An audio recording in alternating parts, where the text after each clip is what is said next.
So in life, we have the option to make choices. We are free to choose, and it's not our gifts that define us, or our talents, or even really experiences, but it's our choices. Our choices are what define us. So you can choose any life that you want. You can choose to work anywhere, usually, to some degree. You can choose to date who you want to date. You choose your life. You choose it. You choose it, right?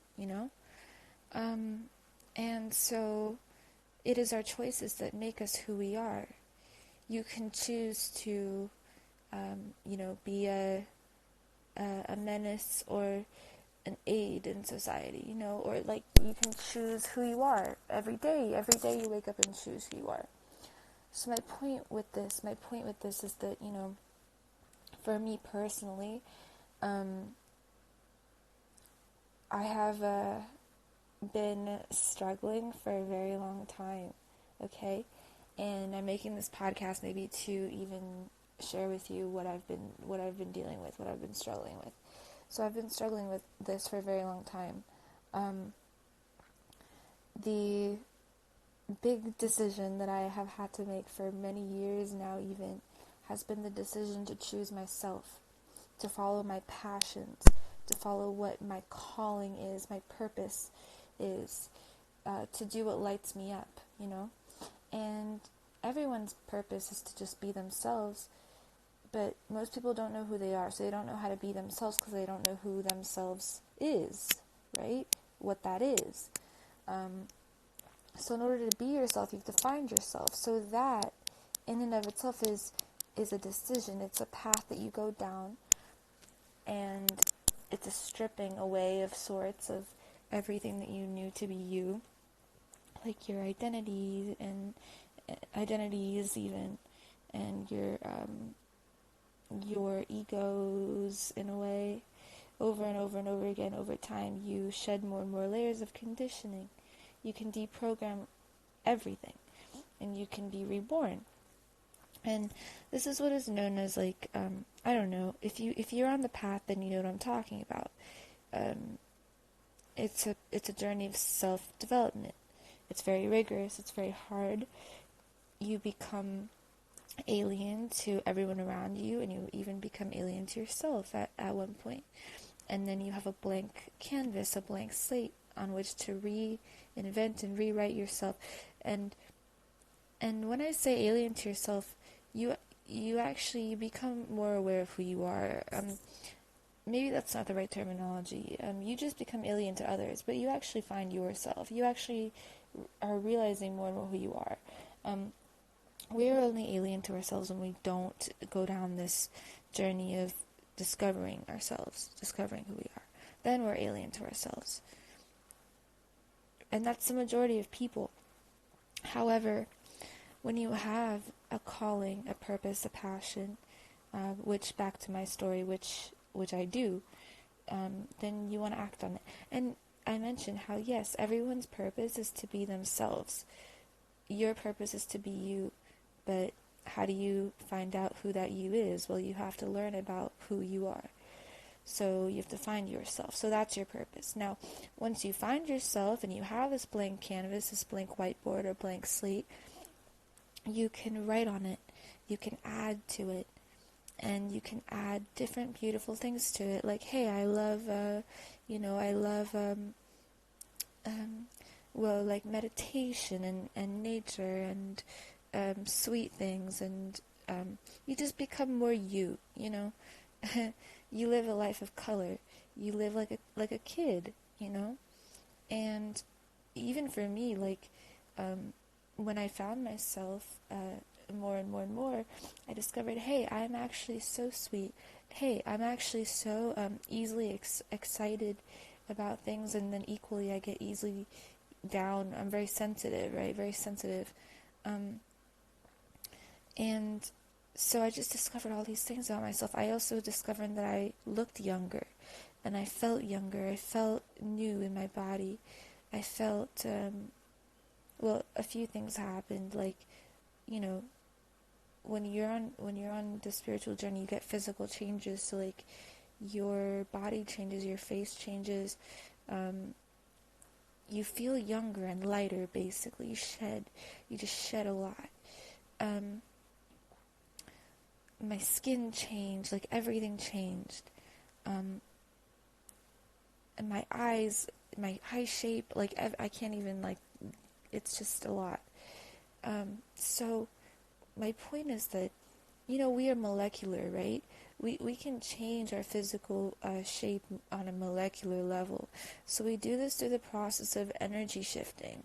And what the shedding process or the healing journey is just it's energetic shifting to higher and higher states of vibration. So as you raise your vibrational frequency, you release a lot of stuff. The things that happened to me when I was like even younger, or like let's say even like 14 or 18 or 19 or whatever, it's like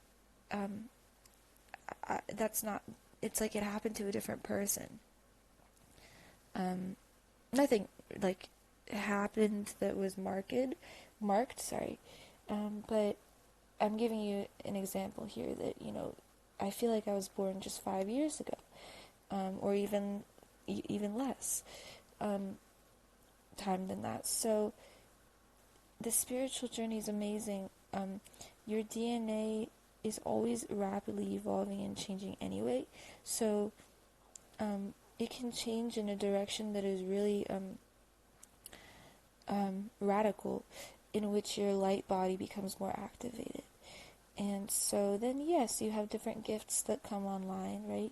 Like you realize that, hey, we are all psychic, hey, we are all intuitive, hey, we are all predictive, we're all inventive.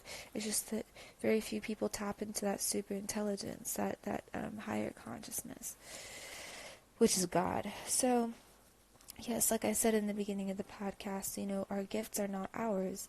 God gives us gifts. Everything we have is a gift. The way your face looks is your own personal gift. The way you think is your gift. Your experiences are your gifts, right? We are very blessed. Each person is very blessed. So,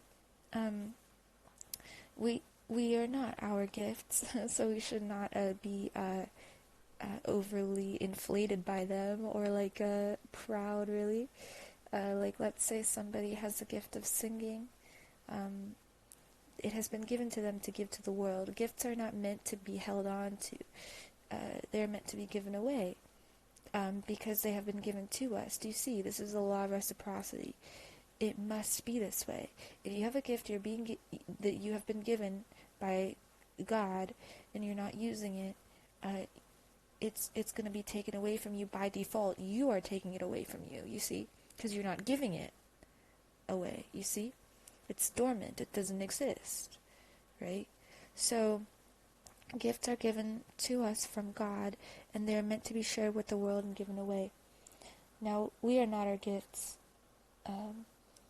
Our gifts belong to those around us. Our gifts belong to the world. We are the soul, yes, but we are our choices. Our choices really make up who we are. They shape who we are. They shape how we evolve over time through this life, right? So make good choices. This is a message for me as well. If you have a passion, a purpose, a calling, whether it be to teach or to express yourself, to look pretty, to look beautiful, to express fire energy, healing energy to the world, to move, to dance, to sing, to share love, to make your life beautiful, and things around you beautiful. Whatever your calling is, to write, to communicate, to channel, whatever it is, you must do it and pursue it. You must do and pursue your calling. When Jeff Bezos started Amazon, he did not see the full scope of his vision. He only knew that he'd be selling books out of his garage, but he understood that the idea was fruitful and fertile. He understood that there was potential in his self-belief, and he knew it because he knew it, and so he knew it. You know what I mean? Like, it was self-justified. So when you are like that about something, which is where I'm at, okay? When you are like that about something, and you are so aware that what you are about to do is going to be so successful and brilliant and bright, then you do it. You have to. Doesn't matter what anyone thinks at first. People are going to scoff. People will not understand because you cannot even fully grasp or understand what God has planted within you. So even you may judge yourself in the beginning. All this judgment, this detractive energy, it's the opposite of gestation, right? When a baby is developing in the womb, it doesn't go backwards. You know, the development is in one direction only, and it is continuous. And so is the nature of time here on this planet. Time moves in one direction on this planet. Yes, I sometimes discuss in my YouTube videos how time isn't real and doesn't exist, which is true, and that's from the fourth dimension. But third dimensionally, if you want to leave a lasting impact on the world, or if you want to birth a child, anything that you want to take tangible formation must be worked on accordingly. You must use the laws of nature, the laws of physics, the laws of thought form, quantum laws, universal laws of truth, to procure your idea, the idea that God has planted within you. So this is a message for me, this is a message for you. If you have a calling or a purpose, you must do it. I don't care what it is. Usually it will involve some sort of publicity. Go public with your idea, go public with your YouTube channel. It doesn't matter what you talk about. Make a video, talk about anything, it doesn't matter what you talk about. Teach. You are dope, and you deserve to, we deserve to know you, you know? We deserve to know you because you are dope, right? Like, understand this. Each person is a universe. Okay?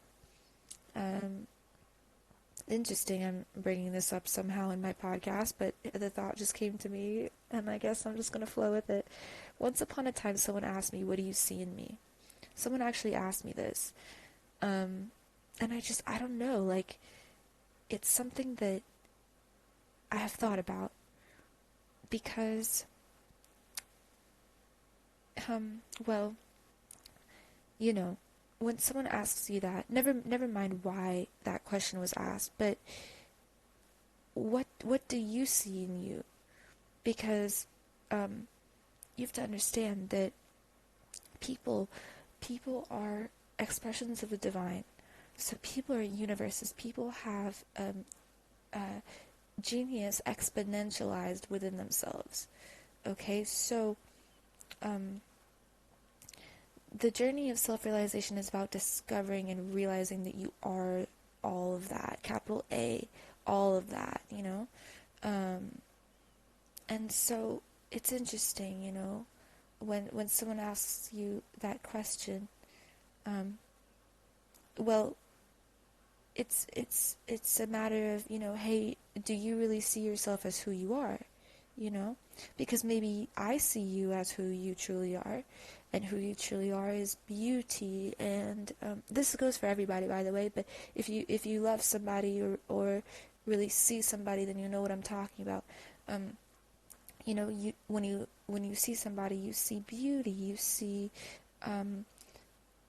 potential, you see creativity, you see innovation, you see just so much innocence, and like sweetness, lightness, and art, you know, and I mean, this is the type of love we all deserve.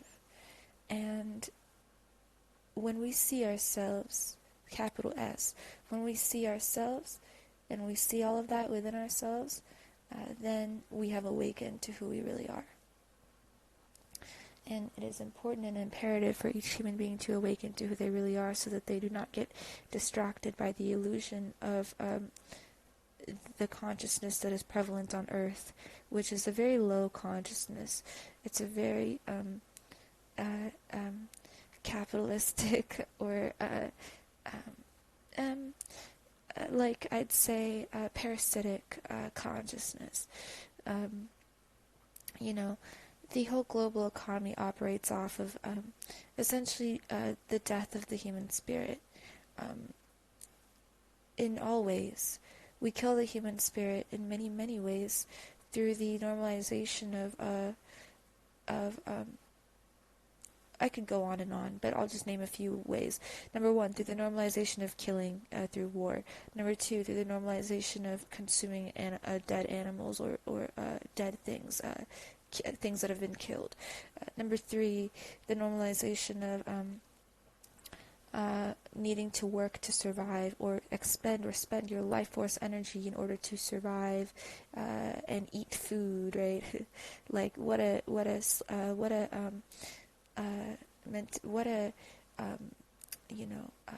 fearful or fear-based mentality, right?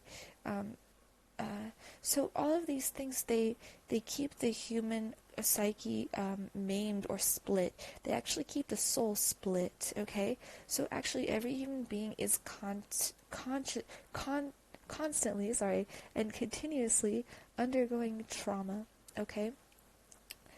Because the soul is split and not reconciled with itself through our day-to-day activities. Unless you are actively pursuing a path of healing and you can feel your soul being nurtured through your daily activities, even if it's just few and far between, like meditating here and there or whatever, being alone, introspection, etc. Unless you're actively pursuing that path, then yes, the soul is split and it needs to be reconciled with itself. So this is a process known as trauma healing, or healing the trauma that we have within ourselves. And everybody has trauma to a certain degree, because trauma is just simply the lack of recognition of self. That's what trauma is. Trauma is you not knowing who you truly are as being the Jiva Atma, or the soul, the purified soul. That's who you are. If you read the Gita, you will know who you are, right? Because the Gita discusses in great detail the science of the self, or the nature of the human soul. And then especially you, my God, you're beautiful, you are unique, each person is unique. And so each person is love personified, a natural divine section of expression of God, so these are important things that we should be attempting to learn about ourselves. And yes, you can learn about yourself if you study or read the Gita, or these texts that are more spiritual in nature and less existential. If you have questions about life and yourself and God, and if you just stick to existentialism, you're going to be chasing your own tail, because there's no end goal. The whole point of the study of existentialism is just that, existentialism, meaning there's no beginning or end, yes, but there's also no anchoring to any form or any source, right? And this is what is known, like, this is what is known as like what is it? Maya Vedic or Mayavadi approach to Vedanta, right? If I'm correct, I don't know, maybe I'm not. But essentially, there is God, and there is a source. The source is also the end, and the source is also the maintainer. And the source is also what is being maintained. And the source is also the experiencer of what is being maintained.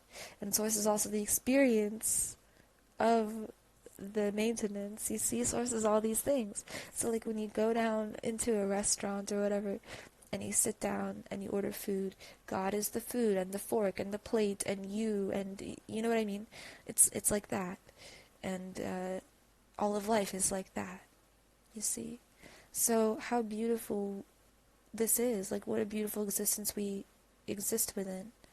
So in this way, everything is actually quantum, because our soul is so powerful that it has generated consciousness that can be experienced, you see.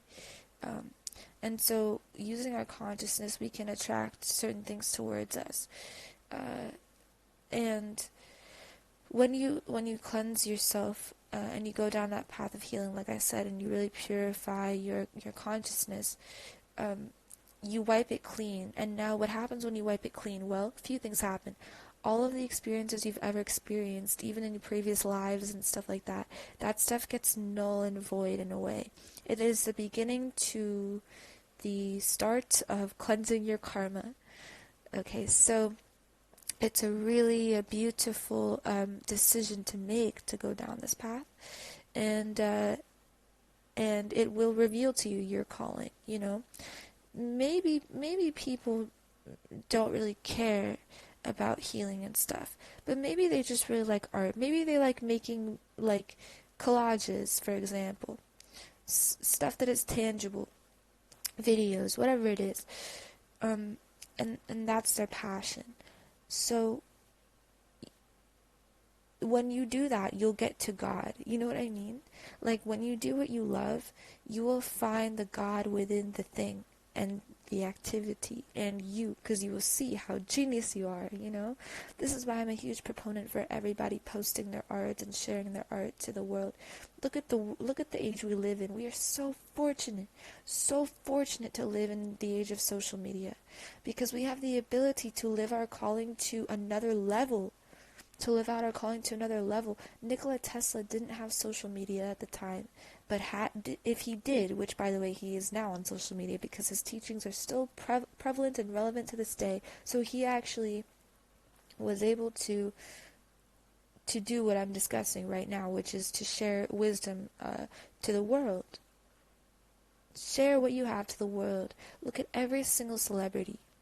People like to hate on celebrities so much. I will never hate on anybody like that is public or in general, really, because again, that's detractive instead of regenerative and progressive and productive. First of all, you can't take from people when you hate on them, you know. Meaning you can't receive what they're giving you. Not that we're taking, but we're receiving, right? And we cannot receive what we're given unless we open our hearts to love, friendship, reciprocity, etc. And so anyway, if you study any celebrity, any of them, they're all living their purpose in their own beautiful way, because our purpose in this life is to grow and evolve individually and spiritually, and it is to be ourselves, and that's our purpose, and that's it. Everything is all right. You know, always. Never ever believe someone else's negative judgment about another person. Never ever believe that stuff. Because someone judging another person, that's poison. And if you believe the judgment, you're ingesting that same poison. You are not going to be able to receive from the person that is being talked about. So never ever believe anyone else's judgments about anybody else, period. If you're hearing some negativity or gossip about somebody else, leave. Just leave. Because you're not going to win there. You know? You are not going to benefit. You will only lose with them. They are choosing to lose. They are choosing to lose. But you don't have to choose that. You don't have to choose that, you know? This is also a philosophy that I practice, and it has caused me to win in life and in different ways, and to benefit from my experiences, and to benefit from people that I come across, and to nurture relationships and to form them and keep them. I would never ever speak negatively really about anybody, ever, because there are bigger things to do and discuss.